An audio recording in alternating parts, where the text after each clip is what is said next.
अस्सलाम वालेकुम व्यूअर्स, क्या हाल हैं। उम्मीद है सब बहुत अच्छे होंगे। और मैं मोहम्मद अनस, आप लोगों का टीचर, और मेरे चैनल का नाम है अनस लर्निंग सेंटर। ये लर्निंग सेंटर है हमारा, जिसमें मैं आपको जो कोर्स करवा रहा हूँ, जो हमारा कोर्स चल रहा है वो है ANIT certification accounting and information technology. ठीक है, तो शुरू करते हैं। बिस्मिल्लाहिर्रहमानिर्रहीम। इय्याका नअबुदु व इय्याका नस्तईन। अपने लेक्चर का आगाज़ करते हैं आज से। और आज हमारा जो है वो फर्स्ट लेक्चर है किसका? अकाउंटिंग का, इंट्रोडक्शन का। ठीक है, अकाउंटिंग के इंट्रोडक्शन का आज हमारा फर्स्ट लेक्चर है। तो स्टार्ट करते हैं। Introduction to accounting. अब मैं आपको एक छोटी सी एग्जाम्पल लिखी है मैंने आपको समझानी थी।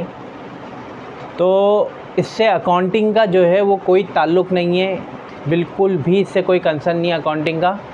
तो पढ़ाना जो है आपको सिर्फ एक एग्जाम्पल दी है कि बंदा जो है कि बिज़नेस का मकसद क्या, बंदा बिज़नेस करता क्यों है। बिज़नेस इसलिए करता है बंदा कि प्रॉफिट ट्रांजैक्शन हुई है। बिज़नेस ट्रांजैक्शन क्या होती है? Can change of goods and services between two parties, two से भी ज़्यादा हो सकती हैं, customer and supplier to earn profit.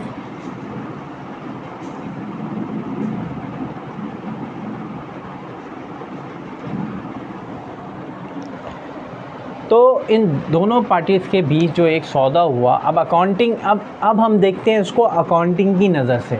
सही है, अकाउंटिंग की नज़र से अकाउंटिंग देखता हुआ खड़ा हुआ इनको देख रहा था, और इन्होंने अकाउंटिंग की नज़र से इसको देखना शुरू किया कि ये बिज़नेस ट्रांजैक्शन हुई। मैंने आपको बताया can be change of goods and services between two parties, customer and supplier to generate profit. ठीक है, अब अकाउंटिंग इस मिसाल को कैसे देखता है, ये मिसाल को अब आपने अपने जहन से हटा देना। ये मैंने समझाने के लिए आपको बताई थी, इससे कोई अकाउंटिंग का कंसर्न नहीं है। पढ़ते हैं अकाउंटिंग। अकाउंटिंग क्या करता है? अकाउंटिंग करता है आइडेंटिफिकेशन। सबसे पहले क्या अकाउंटिंग करता है? आइडेंटिफिकेशन। उसके बाद अकाउंटिंग करता है क्लासिफाइड। उसके बाद अकाउंटिंग क्या करता है? क्लासिफाइड करता है। उसके बाद समराइज़ करता है, और फिर रिकॉर्ड करते हैं। ये चार चीज़ें हैं जो अब अकाउंटिंग के स्टूडेंट्स हैं और जो अकाउंटिंग से ताल्लुक़ रखने वाले हैं, अकाउंटिंग पढ़ेंगे, वो इन चार बातों को अपने जहन में हमेशा याद रखें कि अकाउंटिंग क्या करती है। आइडेंटिफाई करती है। सबसे पहले हमें आइडेंटिफाई करना पड़ता है, क्लासिफाइड करना पड़ता है, समराइज़ करना पड़ता है, और रिकॉर्ड करना पड़ता है। अब अकाउंटिंग की एक डेफिनेशन देख लेते हैं, जो कि मैंने ही बनाई है कि आप इतनी बड़ी डेफिनेशन याद करें, लिखें, पढ़ें, उसको समझ में आए ना आए। एक छोटी सी डेफिनेशन है जो कभी भी आपसे कोई पूछ सकता है ज़िंदगी में कि आप अकाउंटिंग पढ़ रहे हैं, तो आप अकाउंटिंग की डेफिनेशन बताएं, अकाउंटिंग होती क्या है। तो एक छोटा सा अल्फाज आपने उसको बोलने हैं, accounting is a language of business. Accounting जो है वो लैंग्वेज है बिज़नेस की। अकाउंटिंग क्या है? अकाउंटिंग लैंग्वेज है बिज़नेस की। पर्पस क्या है इसका? पर्पस क्या है ये आपको समझाने के लिए, बताने के लिए था कि इसका मकसद क्या है।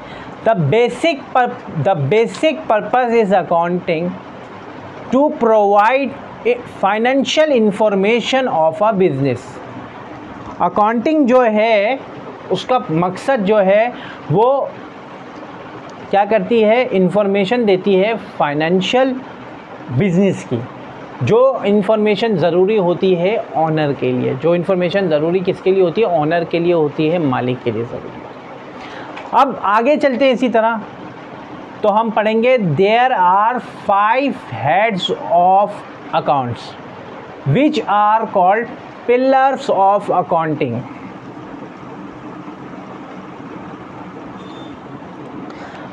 हमने पढ़ा अकाउंटिंग एक लैंग्वेज है बिज़नेस की।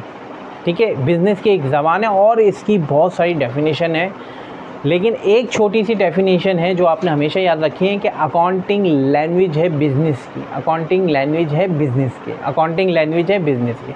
इसको आर्ट ऑफ समराइजेशन भी कह सकते हैं। आर्ट ऑफ समराइजेशन भी अकाउंटिंग को कह सकते हैं।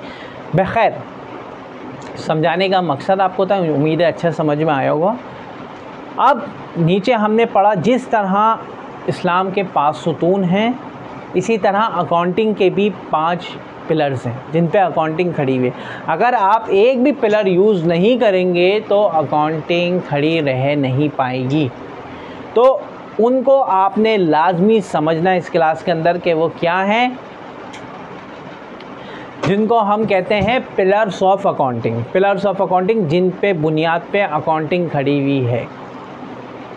पहला है एसेट। पहला है एसेट। पहला क्या है? एसेट। पहला क्या है? Asset. Asset asset asset asset asset asset होता क्या है? वैसे तो एसेट के मायने हैं असासा, मलकियत, यानी कि जो भी हम असासा या मलकियत बिज़नेस के अंदर ऐड करेंगे वो हमारा एसेट कहलाएगा। अब एसेट जो है वो आप इस तरह कह सकते हैं कि वो पैसे की सूरत में भी हो सकता है, वो बैंक में जो बिज़नेस का पैसा उसकी सूरत में भी हो सकता है, वो मतलब आपने जो पंखे लगाए, लाइटें लगाई, वो भी आपके एसेट्स हैं, सारे बिज़नेस का एसेट है। एक अगर इंस्टीट्यूट की मिसाल लें तो उसमें जो टीचर असातिज़ा पढ़ा रहे हैं वो भी एसेट है बिज़नेस का। तो यहाँ तक तो ये है कि मुझे समझ में आ गया होगा कि आपको कि जहाँ से मैंने अकाउंटिंग की डेफिनेशन शुरू की, फिर पर्पस बताया, फिर हेड्स बताया, हेड्स ऑफ अकाउंट कितने हैं। हेड्स ऑफ अकाउंट यानी कि पिलर्स, जिनको हम पिलर्स ऑफ अकाउंटिंग कहते हैं।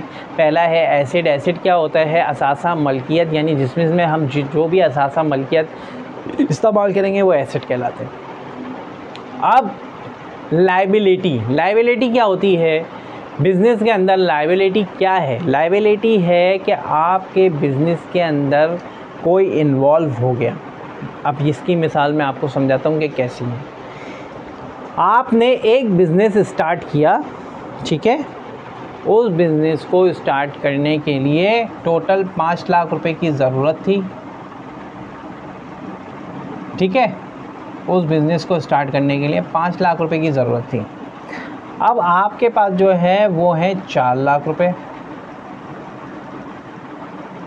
ठीक है, आपके पास जो है वो है 4 लाख रुपए, ठीक है। आपको मज़ीद कितने पैसे चाहिए? 1 लाख रुपए चाहिए। आपको मज़ीद 1 लाख रुपए चाहिए। तो बिज़नेस जो है वो आपका स्टार्ट होगा, यानी कि 5 लाख की ज़रूरत है, 5 लाख से आपको स्टार्ट करना था बिज़नेस। आपके पास 4 लाख रुपए हैं ओनर के पास, यानी कि अब मज़ीद हमें इसमें 1 लाख रुपए चाहिए। तो आपने क्या किया? अपने एक दोस्त से उधार लिया, फ्रेंड से 50,000 रुपये उससे मांगे। उसके पास 50,000 रुपये ही थे। अपने दोस्त से बोला भाई मैं बिज़नेस स्टार्ट कर रहा हूँ, मुझे पैसों की ज़रूरत है, आप मुझे उधार दे दें 50,000 रुपये। ये लाख रुपये आपने मांगे।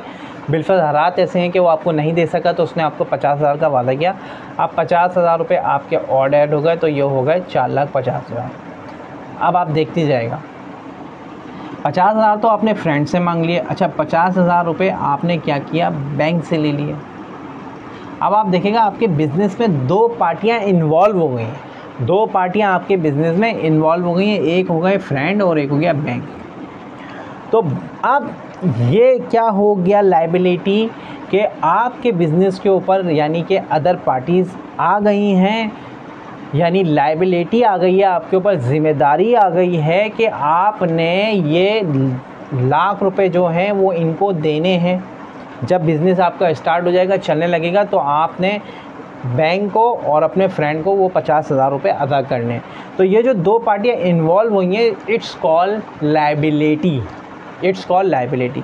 जब भी आपके बिज़नेस में किसी का भी आपने उधार शामिल कर लिया, आपने किसी से लायबिलिटी ले ली, तो वो आपको अदा करने हैं, वो आपके ऊपर बर्डन हैं, आपको देने हैं, वो आपकी लायबिलिटी कहलाएगी। उम्मीद है ये मिसाल आपको बहुत अच्छी समझ में आई होगी। अच्छा, अब इसी तरह आ जाएं। अच्छा, एक और बात जो मुझे आपको समझा देता हूँ, या मैं आगे ही पढ़ा दूँगा तो ज़्यादा अच्छा हो जाएगा आपके लिए। एसेट असासा मलकियत, लायबिलिटीज़ यानी कि आपके बिज़नेस में इन्वॉल्व अदर पार्टीज़ जिन्होंने आपको कर्ज़ के तौर पे जो है आपके बिज़नेस को रन करने के लिए आपको कर्ज़ा दिया हुआ है, ठीक है। कैपिटल क्या है? कैपिटल है आपका सरमाया, आपके बिज़नेस का सरमाया। कैपिटल क्या है? आपके बिज़नेस का सरमाया। जिसको हम ओनर इक्विटी भी कहते हैं, जिसको आप प्रोप्राइटरशिप भी कहते हैं। अच्छा, मैं आपको एक बात बताता चलूँ कि अभी तो मैं आपको सिर्फ सिंपल ये बता रहा हूँ, ये पूरा एक्सप्लेन करूँगा मैं आपको एक एक चीज़, और इनकी जो है वो आपको टाइप्स भी बताऊँगा कि एसेट कितने टाइप्स के हैं, लायबिलिटी कितने टाइप्स की है। तो ये हम आगे आगे चलते रहेंगे तो मैं आपको सब बताता रहूँगा। अभी आपने क्या करना है, अभी आपने सिर्फ सीखना है कि पिलर्स ऑफ अकाउंट्स हैं क्या, अपने जहन में बिठाने कि पिलर्स ऑफ अकाउंटिंग क्या हैं। Asset, liabilities, capital, owner equity, और ओनर इक्विटी का प्रोप्राइटरशिप भी कहते हैं। सीधी सी बात है, आप जो भी अपने बिज़नेस में सरमाया कर रहे हैं, जितने भी पैसों का जो ये पैसे लगा रहे हैं, ये कहलाता है सरमाया, यानी कि कैपिटल आपका बिज़नेस का। ठीक है, अब आ जाएं रेवेन्यू, जिसको हम इनकम भी कहते हैं। अच्छा, इसमें जो है दो चीज़ें हैं, एक है सेल्स, एक है नॉन सेल्स। खैर वो मैं आपको पूरा मकसद बताऊंगा आगे, जब मैं पूरा डिटेल आपको पढ़ाऊंगा तो एक एक चीज़ आपको ये समझाऊंगा कि रेवेन्यू और इनकम, ये दोनों चीज़ें मैं आपको पूरा एक्सप्लेन करके बताऊंगा। अभी आपने ये समझना है, जो भी हम इन्वेस्टमेंट करते हैं बिज़नेस में, उससे जो भी हमें प्रॉफिट अर्न होता है तो वो हमारा रेवेन्यू इनकम कहलाता है। वो हमारा क्या कहलाता है, रेवेन्यू इनकम। बिलफर्ज मिस्टर ए ने इन्वेस्ट किए, सरमाया इन्वेस्ट किया था 5 लाख रुपए का। उस 5 लाख रुपए से जब उन्होंने स्टार्ट करना शुरू किया अपना बिज़नेस, तो उनको 1 साल बाद फ़ायदा हुआ 2 लाख रुपए का। तो जो 2 लाख रुपए उन्होंने कमाए अपने बिज़नेस से 2 साल के अरसे में, वो उनका क्या हुआ, रेवेन्यू इनकम हुई। वो उनकी क्या हुई, रेवेन्यू इनकम हुई। 15 दिन बाद कमाए, साल दिन बाद कमाए, महीने बाद कमाए, वो उनकी रेवेन्यू और इनकम हो गई। रेवेन्यू इनकम का भी फ़र्क मैं आपको बताऊँगा आगे चल के पूरा डिटेल में। फिर उसके बाद जो नेक्स्ट है वो है हमारा एक्सपेंसेस। बिज़नेस को चलाने के लिए जो अखराजात आएंगे वो एक्सपेंसेस कहलाते हैं। और एक्सपेंसेस आपको पता है बहुत कॉमन वर्ड है, हमारी ज़िंदगियों में भी बार बार इस्तेमाल होता रहता है। एक्सपेंसेस। आपको पता है जिस घर की इनकम का ज़्यादा है, एक्सपेंस कम है, वो घर खुशहाल है। और जिस घर की इनकम कम है और एक्सपेंस ज़्यादा है, वो घर बदहाली का शिकार है। ये एक छोटी सी मिसाल है। इसी तरह बिज़नेस में ले लें, जिस बिज़नेस के अखराजात कम हैं उस बिज़नेस का प्रॉफिट अच्छा है, उसका ओनर खुश है। और जिस बिज़नेस के अखराजात ज़्यादा हैं और प्रॉफिट कम है, वो ओनर हमेशा दुखी रहेगा। तो इसकी एक छोटी सी एग्जाम्पल है, ये भी मैं आपको पूरा एक्सप्लेन करके पढ़ाऊँगा आगे। अच्छा, उम्मीद है accounting is a language of business आपको समझ में आ गया होगा, उसका पर्पस भी आपकी समझ में आ गया होगा, पिलर्स ऑफ अकाउंटिंग भी आपकी समझ में आ गए होंगे। तो आगे चलते हैं।